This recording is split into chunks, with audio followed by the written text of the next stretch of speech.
بھلا تم نے بنی اسرائیل کی ایک جماعت کو نہیں دیکھا جس نے موسیٰ کے بعد اپنے پیغمبر سے کہا کہ آپ ہمارے لیے ایک بادشاہ مقرر کر دیں تاکہ ہم اللہ کی راہ میں جہاد کریں؟ پیغمبر نے کہا کہ اگر تم کو جہاد کا حکم دیا جائے تو ایسا تو نہیں کہ لڑنے سے پہلو تہی کرو۔ وہ کہنے لگے کہ ہم اللہ کی راہ میں کیوں نہ لڑیں گے جبکہ ہم وطن سے خارج اور بال بچوں سے جدا کر دیے گئے۔ پھر جب ان کو جہاد کا حکم دیا گیا تو چند اشخاص کے سوا سب پھر گئے، اور اللہ ظالموں سے خوب واقف ہے۔ اور پیغمبر نے ان سے یہ بھی کہا کہ اللہ نے تم پر طالوت کو بادشاہ مقرر فرمایا ہے۔ وہ بولے کہ اسے ہم پر بادشاہی کا حق کیوں کر ہو سکتا ہے؟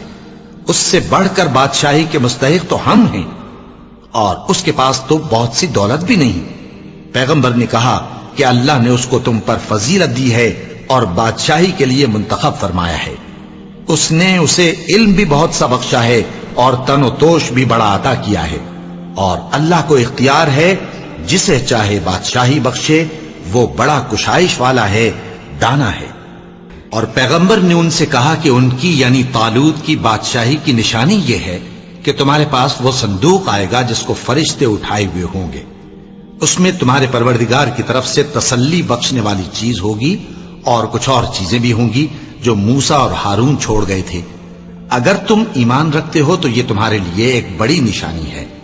غرض جب طالوت فوجیں لے کر روانہ ہوا تو اس نے ان سے کہا کہ اللہ ایک نہر سے تمہاری آزمائش کرنے والا ہے، جو شخص اس میں سے پانی پی لے گا اس کی نسبت تصور کیا جائے گا کہ وہ میرا نہیں، اور جو نہ پیے گا وہ سمجھا جائے گا کہ میرا ہے۔ ہاں اگر کوئی ہاتھ سے چلو بھر پانی لے لے تو خیر۔ جب وہ لوگ نہر پر پہنچے تو چند آدمیوں کے سوا سب نے پانی پی لیا۔ پھر جب طالوت اور مومن لوگ جو اس کے ساتھ تھے نہر کے پار ہو گئے تو کہنے لگے کہ آج ہم میں جالوت اور اس کے لشکر سے مقابلہ کرنے کی طاقت نہیں۔